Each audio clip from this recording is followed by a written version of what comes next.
chaleureux pour le ministre de la fonction publique et de la réforme administrative ce 24 mars 2023, ici à Ngoïla, localité frontalière située dans le département du Oignon, région de l'Est Cameroun. Le ministre Joseph Ley, accompagné par une forte délégation, vient célébrer les 38 ans d'existence du Rassemblement démocratique du peuple camerounais. Aujourd'hui, c'est un jour d'une grande fierté. C'est un jour qui nous rappelle que la patience paye.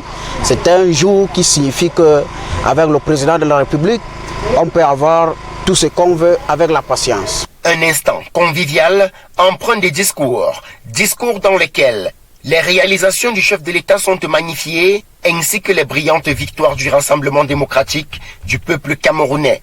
C'est en 2023 qu'il a plu au chef de l'État, son Excellence Paul Biya, d'investir notre sœur, notre camarade, Madame Asso Élise, aux prestigieuses fonctions de sénateur RDPC à l'issue du dernier scrutin.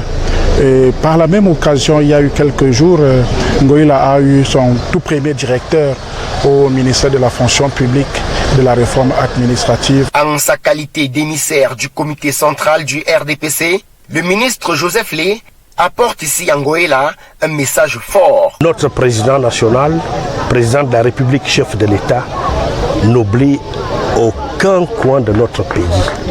N'oublie aucun fils, aucune fille de notre pays. Nous allons continuer à le soutenir dans sa politique. En tant que président de section, nous allons remobiliser nos troupes, nous allons remobiliser nos militantes et nos militants. Des annonces fortes sont également faites au profit des populations. Bientôt, Ngoïla va avoir une route bitumée.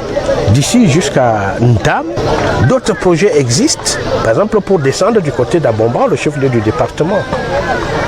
Ensuite, il y a le projet d'électrification.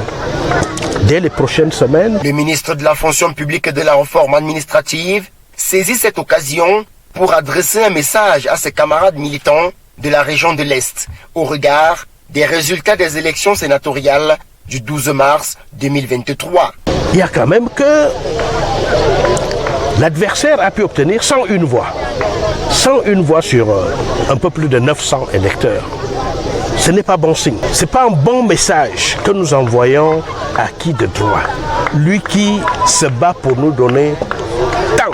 Il ne faut donc pas s'amuser à décevoir. Une marche de soutien organisée vient clôturer le meeting marquant la célébration du 38e anniversaire du RDPC ici à Ngoïla.